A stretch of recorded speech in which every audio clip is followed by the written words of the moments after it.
did and say the Chief Justice has made his ruling, now let him enforce it. Fire everyone in the government, then defy the Supreme Court? You think it's okay for the president to defy the Supreme Court?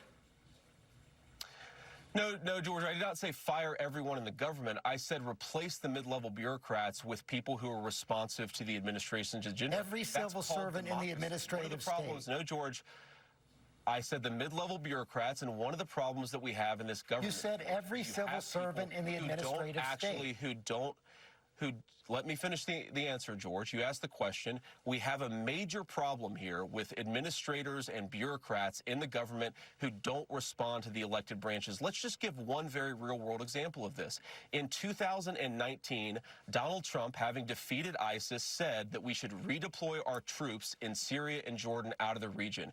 You had multiple members of the Defense Department bureaucracy who fought him on that. So what happened? We have people who are sitting ducks in the Levant right now, 3 of whom just got killed because the bureaucrats aren't listening to the political branches. That's a fundamental component of our government, George, that whoever is in charge, agree or disagree with them, you have to follow the rules. If those people aren't following the rules, then of course you've got to fire them, and of course the president has to be able to run the government as he thinks he should. That's the way the Constitution works. It has been thwarted too much by the way our bureaucracy has worked over the past 15 years.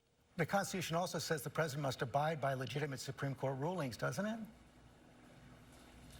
The Constitution says that the Supreme Court can make rulings, but if the Supreme Court, and look, I hope that they would not do this, but if the Supreme Court said the President of the United States can't fire a general, that would be an illegitimate ruling, and the President has to have Article 2 prerogative under the Constitution to actually run the military as he sees fit. This is just basic constitutional legitimacy. You're talking about a hypothetical where the Supreme Court tries to run the military. I don't think that's going to happen, George, but of course if it did, the President would have to respond to it. There are multiple examples throughout American history of the President doing just that.